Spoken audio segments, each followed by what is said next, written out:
You're listening to Impulse to Innovation. The Institution of Mechanical Engineers podcast. I'm your host, Dr. Helen Mees.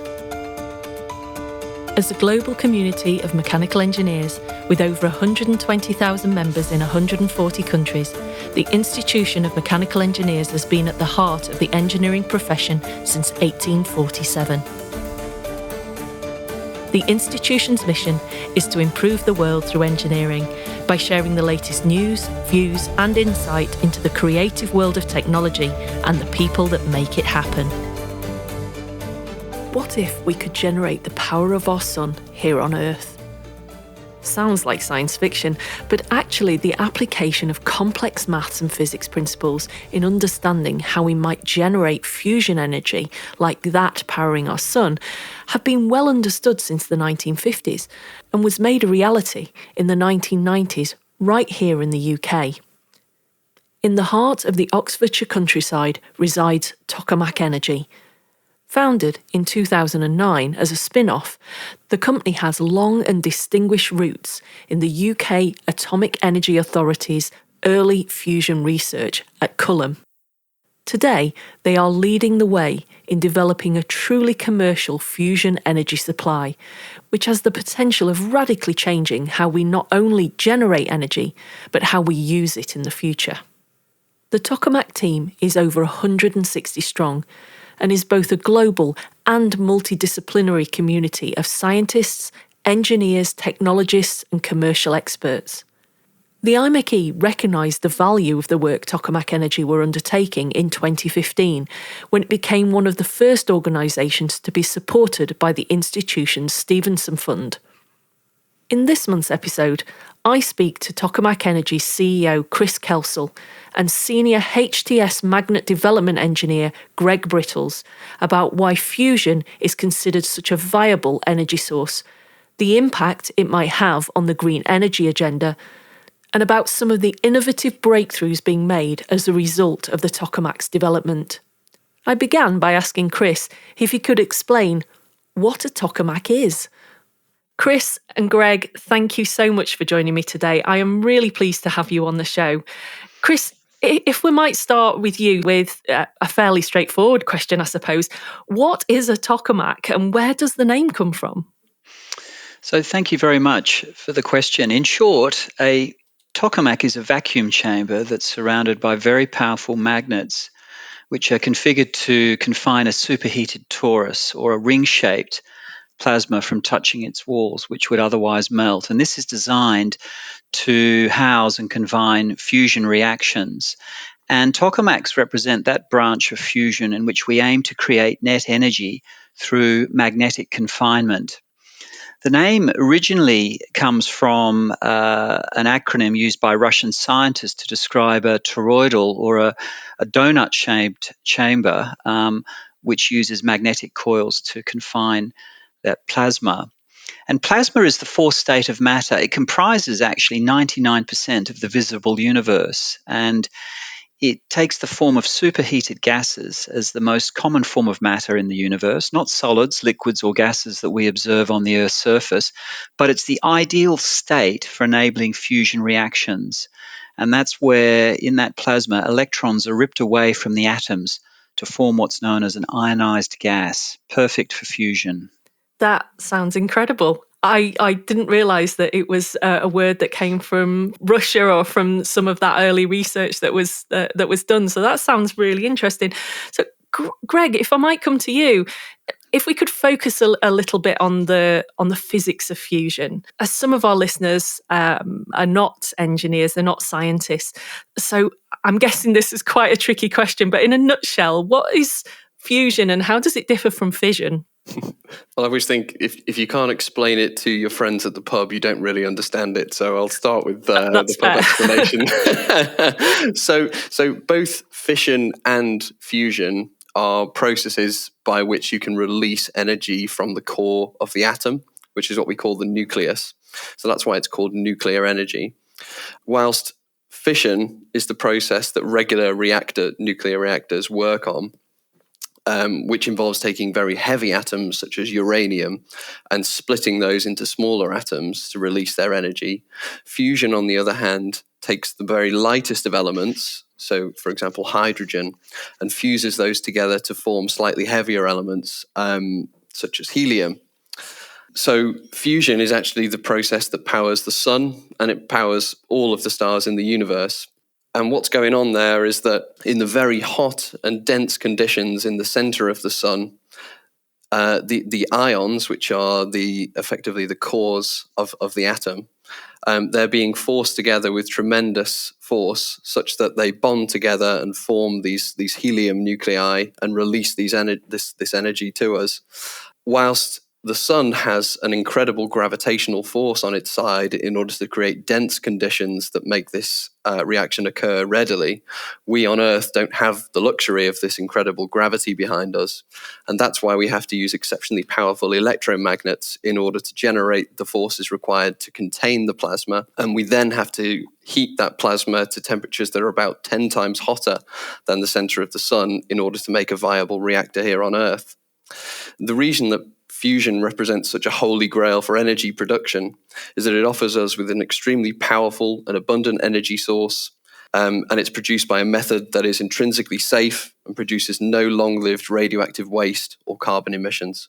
The fact that we're actually trying to produce something that is hotter than the centre of our own sun, that seems like quite a challenge for engineers. I mean, that's something that, we're just not going to be able to do every day, is it really? It's a bit out of the ordinary, and it requires some very special technology. And that's exactly the technology we're building here at Tokamak Energy. And some serious amount of physics and maths, I suspect, goes into the back of that. Yes. Now, Chris, coming back to you, let's talk briefly about the history of Tokamak Energy, because this incredible work has its origins all the way back to the Second World War, really, doesn't it? The UK has been a leading light in fusion research over the last 70 years. Can you share some of the highlights of that journey? Absolutely. So fusion research in the UK really kicked off after the Second World War in the later 1940s and 50s down at Aldermaston in Berkshire, just west of Reading, and also at various universities such as Imperial College and Oxford University, and also at the newly formed Atomic Energy Research Establishment at Harwell. And then in 1965, the UK Atomic Energy Authority created the Culham laboratory just south of Oxford as a purpose-built home for Britain's fusion research program. And the Culham laboratory soon established a leading reputation for fusion science, and after testing over 30 different device concepts, decided and focused on the Tokamak design from the early 1970s as its first choice in terms of seeking to achieve fusion. Following the 74-75 oil crisis, the EU Atomic Energy Agency, Euratom, began a multinational project to design a large tokamak. And Culham was chosen to host the Joint European Torus, now referred to as JET, in 1977, and they achieved first plasma in 1983. And by 1991, it became the first fusion device, a tokamak, to achieve controlled fusion and produce 16 megawatts of fusion plasma in 1997.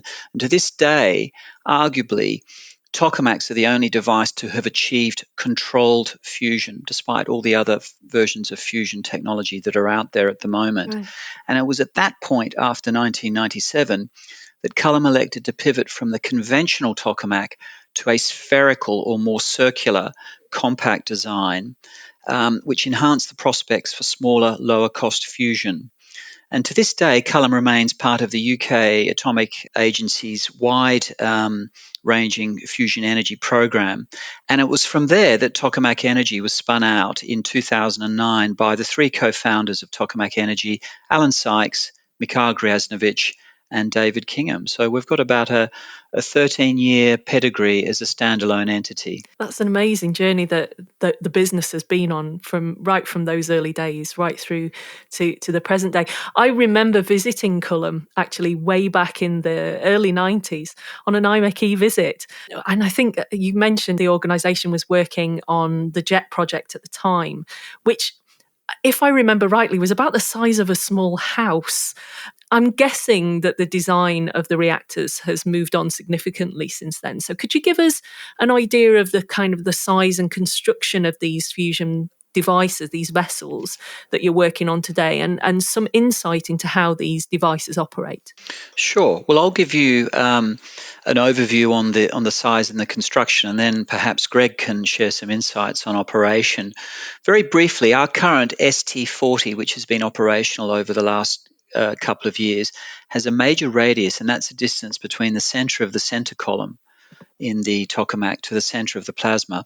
That distance is about 40 centimeters. But clearly, there's a vacuum chamber, inner wall, outer wall, and then there's balance of plant and kit that sits around that. So the equipment around that takes up a larger space, probably the size of a small apartment rather than a small house. But our intermediate device that we're targeting for around 2026 will probably have a major radius of around 80 centimeters up to about a meter, while our commercial devices will probably extend this up to around a 3-meter major radius. So these future specifications, as you'll appreciate, are subject to further operational analysis and review before we ultimately go into design freeze. But longer term, for our nth of a kind device, I would imagine that once you add in all the offices, the support infrastructure to run the tokamak, that you're probably looking at a building that's perhaps around 18 to 20 meters high, and taking up the area, once you include all the offices and support infrastructure, maybe of a football field. It's very difficult to exactly specify that now because we've got a journey to go on to firm up the design, but that's our latest thinking. By comparison, I'd add that our ST40 is about a 30th of the volume of JET. So we've recently achieved a 100 million degree plasma target at a cost of around £50 million, which was achieved over a 5-year period. So it's represented a very robust return on investment. Ultimately, our focus is on getting a commercial, smaller, compact device which enables a lower cost path to commercial fusion and can be scaled and globally deployed in a manner that is very adaptable for future end customers. So let me come in there and tag on to the end with a brief description of exactly how a tokamak works. So the operating principle of a tokamak can be described in a few sentences, but I'm sure you'll appreciate that the technology behind that is vastly more complicated and can't be summarized so briefly. Yeah. So a tokamak is essentially a type of elaborate oven. So the way that this works is that, first of all, you can imagine a chamber that is filled with two forms of hydrogen.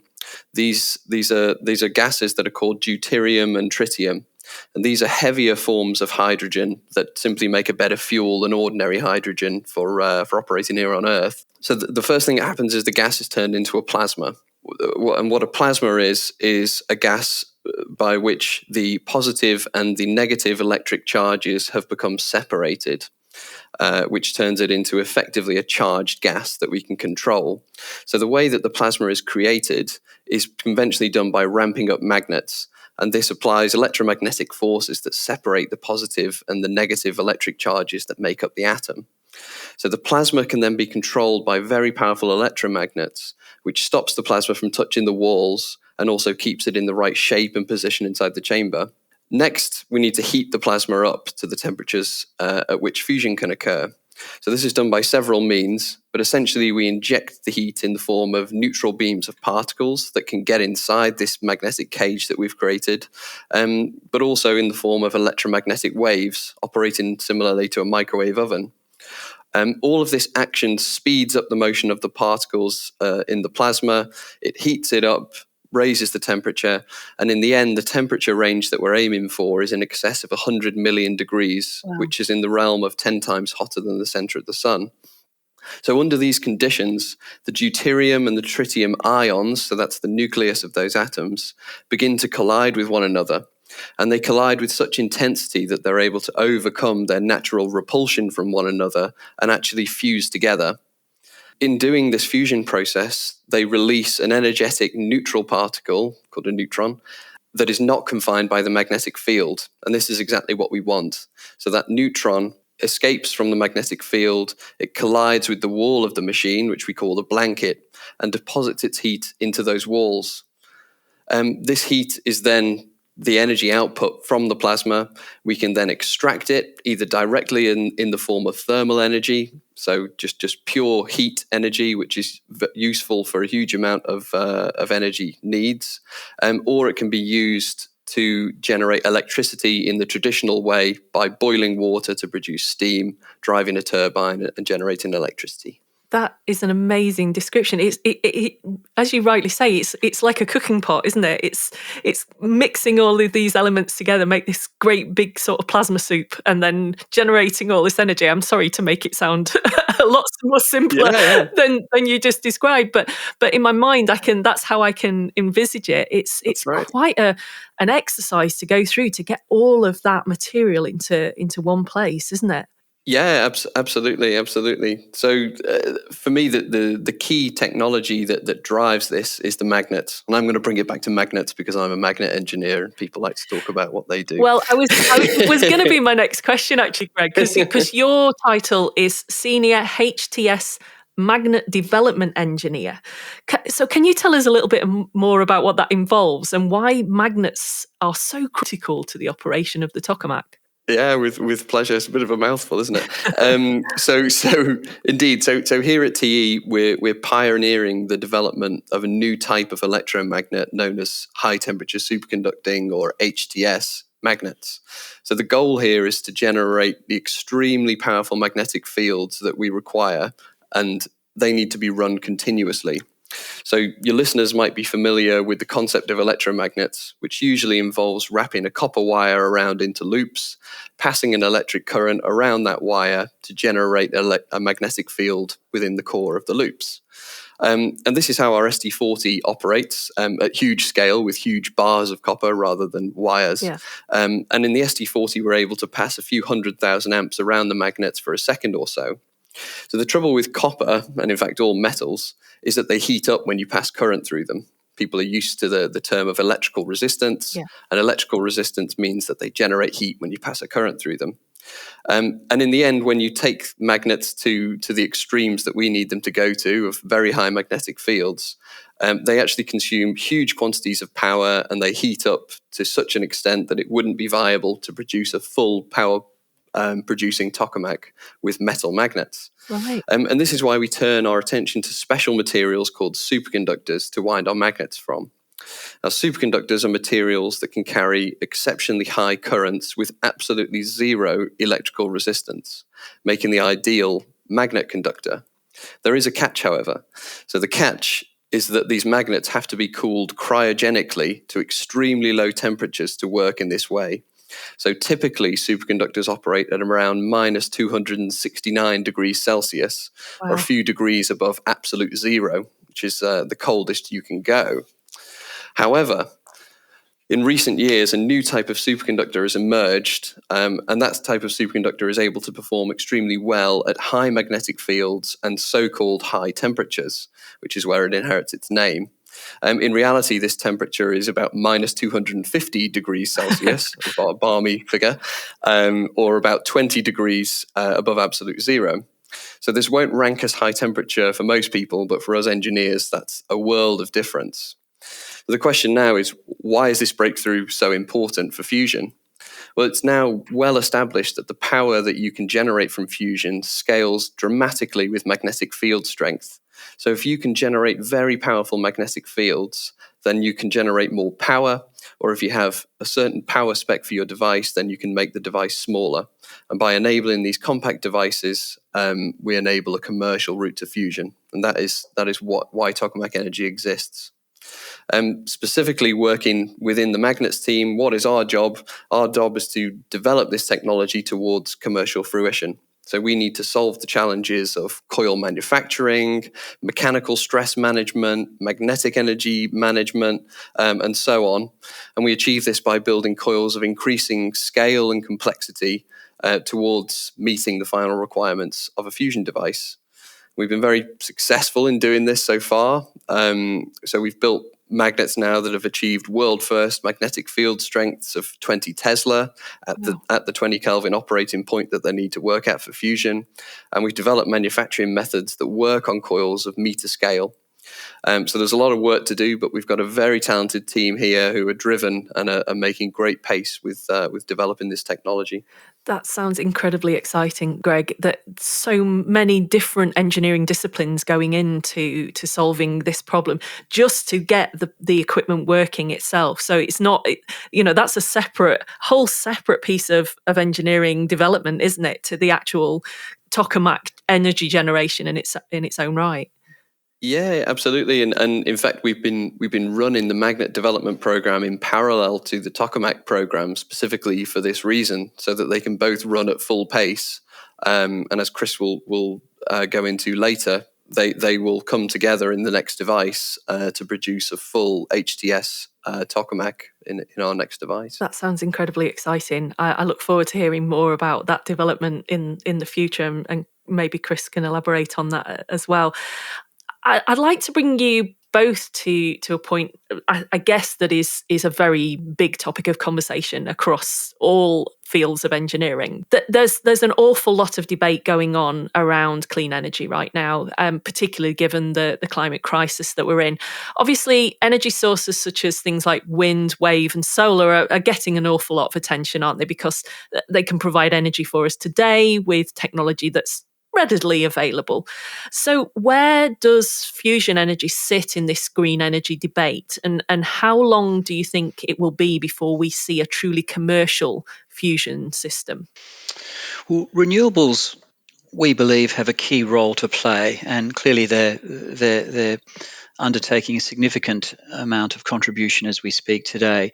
But we all know that they are intermittent, they're weather dependent, and they're unsuited, unfortunately, to the provision of intense heat that's required for the hard-to-abate industrial sectors. Sure. So if you think of the iron and steel smelting, cement manufacturing, chemicals, petrochemicals, synthetic fuels, there's a whole range of sectors where intense heat's required that are often overlooked in the debate and the discussions. And if we forecast forward into the 2040s and 50s, the research that we're reading from various sources indicates that in excess of the 50% of total power demand in the 40s and 50s represents this sector. So if we're going to achieve our net zero targets and our net zero goals to address climate change, we have to find a baseload solution not only for electrification and displacing fossil fuels,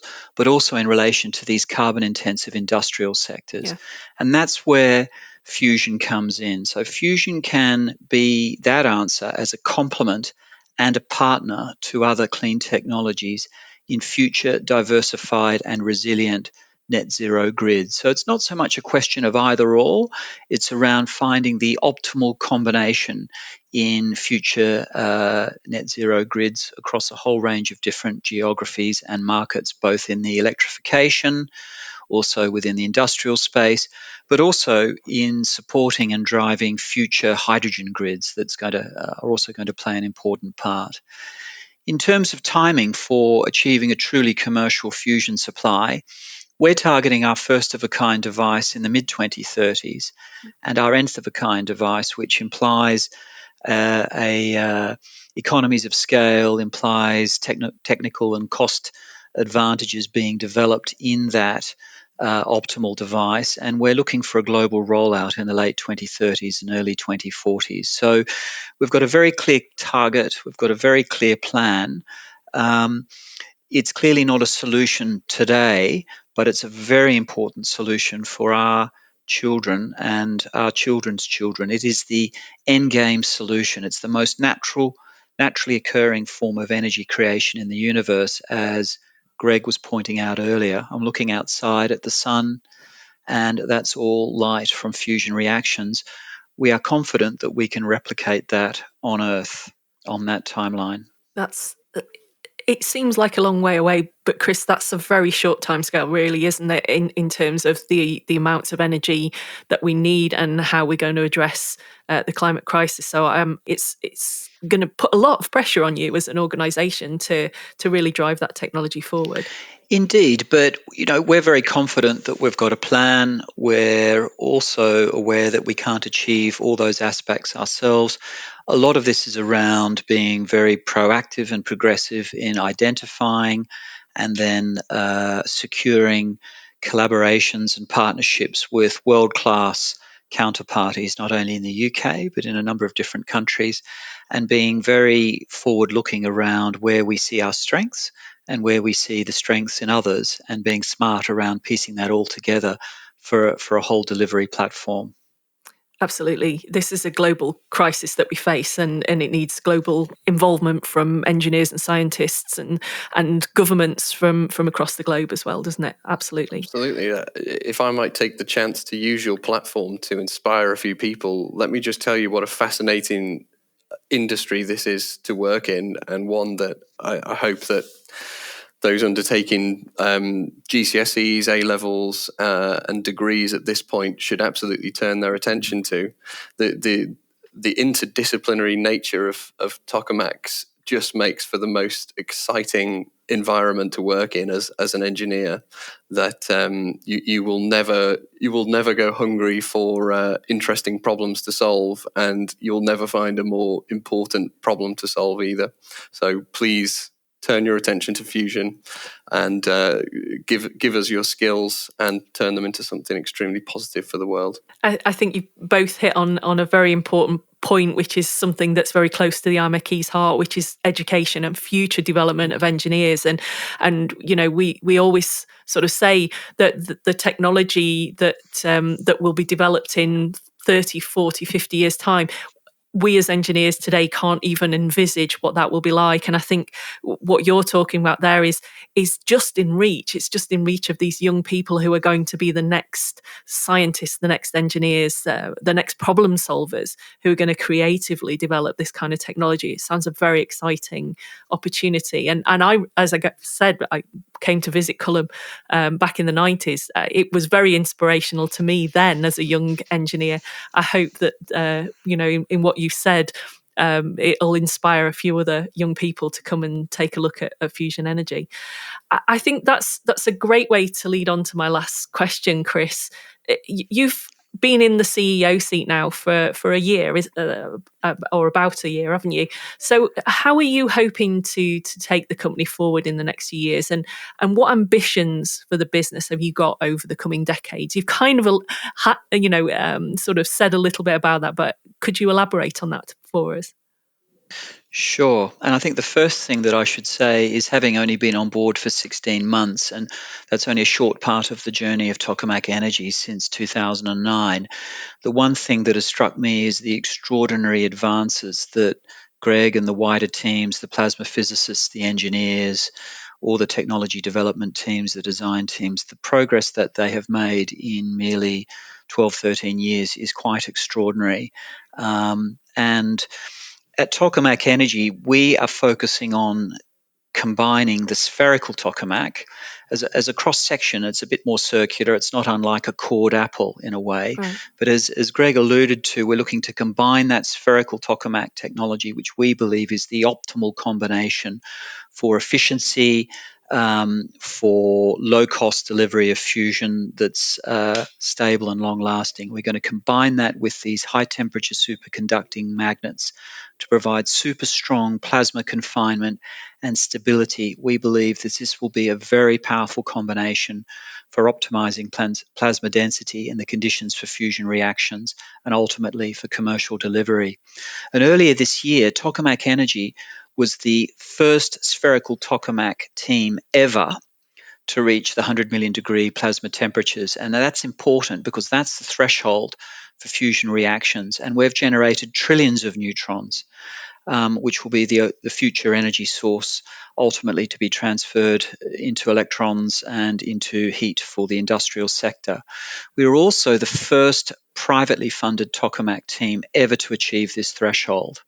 So we've got a very strong pedigree. We've got a track record of delivery. We're going to take that DNA, and targeting in 2026, we will combine these two technologies in another world first, the ST-HTS device, will be the first ever spherical tokamak with the high temperature superconducting magnets that have all those characteristics and properties that Greg described a few minutes ago. Will demonstrate a broad range of operational targets for commercial fusion. It'll help us to optimize the design for our fusion pilot plant, which will be commissioned in the early 2030s, and that will demonstrate capability of delivering electricity into the grid. And by the mid to late 2030s, our aim is to be commencing the deployment of our 500 megawatt fusion power plants with our partners to ultimately deliver electricity to the grid and industrial heat to those hard to decarbonise heavy industries, as I said, such as iron and steel smelting, chemicals, petrochemicals, and providing abundant energy to support electrolysis for generating abundant green hydrogen for the hydrogen grid. And I'd like to draw as a closing remark on a quote from the late Professor Stephen Hawking, that brilliant cosmologist that was asked once what one world-changing idea would he like to see implemented by humanity. And I was expecting he might say, space travel to X or Y, or discovering the source DNA of stars. But he said, actually, this is easy. I would like to see the development of fusion power to give an unlimited supply of clean energy, a practical power source which would provide us with an inexhaustible supply of energy without pollution or global warming. And that was from Professor Stephen Hawking, an individual with, I think you'll agree, extraordinary foresight and lateral and multidimensional understanding of the universe. So that's coming from him. And in conclusion, our technology is clean, it's low cost, it's safe, secure, weather independent, and it's sourced from abundant fuel supplies. And we see that fusion has a critical role to play as a partner and complement to intermittent renewables in future diversified net zero energy grids for our children, their children, and thereafter. Well, Chris, I think that's a wonderful way to kind of finish. I mean, you've got a lot to live up to meet Stephen Hawkins's ideal, but I think it sounds like you're well on the way to achieving that. And I think had he still been with us today, he would, be very proud of your achievements, not just to date, which I'm sure he was very well aware of, but what you're going to achieve in the future. It's an incredible piece of technology that you're developing. I'm really looking forward not only to see the technology develop, but also to see what a difference it's going to make to, improving the world through engineering, as we say at the IMechE. Thank you very much, both of you, for joining me today. It's been a pleasure to have you on the show. Thank you very much, Helen. It's been certainly a great pleasure to talk to you today. Likewise. Thank you, Helen. That's all for this month. In next month's episode, we will be talking about the inherent dangers of creating new technologies and the decisions engineers have to make every day to protect society as they strive to improve the world around us. We will be discussing the legal obligations engineers must adhere to reduce risks, commonly known as ALARP, and we will be exploring the concepts of ethics in engineering as greater emphasis is placed on engineers to maintain a respect for life, law, the environment, and the public good. You've been listening to Impulse to Innovation, the Institution of Mechanical Engineers podcast. Thanks for listening.